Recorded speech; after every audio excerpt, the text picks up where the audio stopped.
An astonishing new book has laid bare the rivalries and eccentricities of Donald Trump and the chaos inside his crisis-riddled White House administration. Fire and Fury, Inside the Trump White House, by Michael Wolff, claims the U.S. president often goes to bed at 6:30 p.m. where he eats cheeseburgers and watches 3 TV sets at once while ranting about the media. Having conducted more than 200 interviews over 18 months, and with unprecedented access to the White House, Wolff lays reveals with incredible detail the thoughts of Trump and those within his innermost circle. Below, we give you the 9 biggest revelations made within Wolff's new book, as reported by New York Magazine. One of the most bizarre claims in the new book is that Trump would often retire to his White House residence at 6:30 p.m., where he ate cheeseburgers in bed while watching 3 TVs at once. While watching, he would rave about his treatment in the media in phone calls to his pals and advisors. Wolff writes, if he was not having his 6:30 dinner with Steve Bannon, then, more to his liking, he was in bed by that time with a cheeseburger, watching his 3 screens and making phone calls. The phone was his true contact point with the world, to a small group of friends who charted his rising and falling levels of agitation through the evening and then compared notes with one another. Bannon, Trump's former chief strategist, described the notorious meeting between the president's son and a group of Russians offering dirt on Hillary Clinton as treasonous. The meeting is said to have become of paramount importance to Robert Mueller's election interference probe currently engulfing the White House. According to The Guardian, at the time Bannon told Wolff, the 3 senior guys in the campaign thought it was a good idea to meet with a foreign government inside Trump Tower in the conference room on the 25th floor with no lawyers. They didn't have any lawyers. Even if you thought that this was not treasonous or unpatriotic or badass, and I happen to think it's all of that, you should have called the FBI immediately. He went on to state that Donald Trump Jr., who was present at the meeting, was going to get cracked like an egg live on TV by those probing the alleged Russian election interference. Trump has since hit back with an official statement claiming Bannon has lost his mind. But speaking on Breitbart Radio, Bannon today played down the spat, assuring one caller that there's no one we think higher than Donald Trump. He went on to blame the left-wing media for stirring the conflict up. Trump was more obsessed with the attention and fame a run at the presidency would bring him than actually winning office, it is claimed. According to Wolff's book, Trump seems sanguine towards the end of the campaign.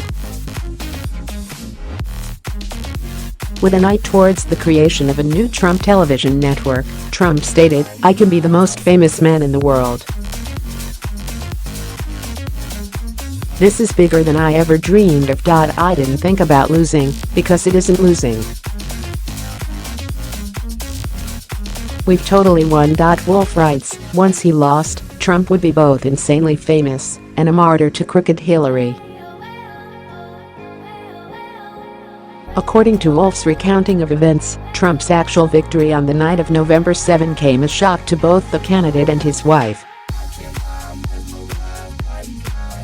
He wrote, shortly after 8 p.m. on election night, when the unexpected trend, Trump might actually win, seemed confirmed, Don Jr. told a friend that his father, or DJT, as he calls him, looked as if he had seen a ghost. Melania was in tears, and not of joy. Wolff describes Ivanka's relationship with her father as like a business relationship, unconventional and transactional. He states that behind his back, She also mocked his notorious comb-over. Wolff writes, she often described the mechanics behind it to friends, an absolutely clean pate, a contained island after scalp reduction surgery, surrounded by a furry circle of hair around the sides and front, from which all ends are drawn up to meet in the center, and then swept back and secured by a stiffening spray. The color, she would point out to comical effect, was from a product called Just for Men. The longer it was left on, the darker it got. Wolff claims that former British PM Tony Blair visited Kushner and his aide during a White House visit in February. During this meeting, Blair shared a juicy rumor that the British had the Trump campaign staff under surveillance, monitoring its telephone calls and other communications and possibly even Trump himself. He claimed Blair shared the information because he was angling to be Trump's Middle East envoy. He added that Blair explained it was likely Barack Obama officials hadn't directly asked the Brits to spy, but would have made it clear to the spies that it would be helpful if they did, The Guardian reported. Blair's representatives have said the claims are categorically absurd. Trump has a long-time fear of being poisoned, which is one of the key reasons behind his love for McDonald's. Wolff writes, he imposed a set of new rules: nobody touch anything, especially not his toothbrush. He had a long-time fear of being poisoned, one reason why he liked to eat at McDonald's. Nobody knew he was coming, and the food was safely pre-made.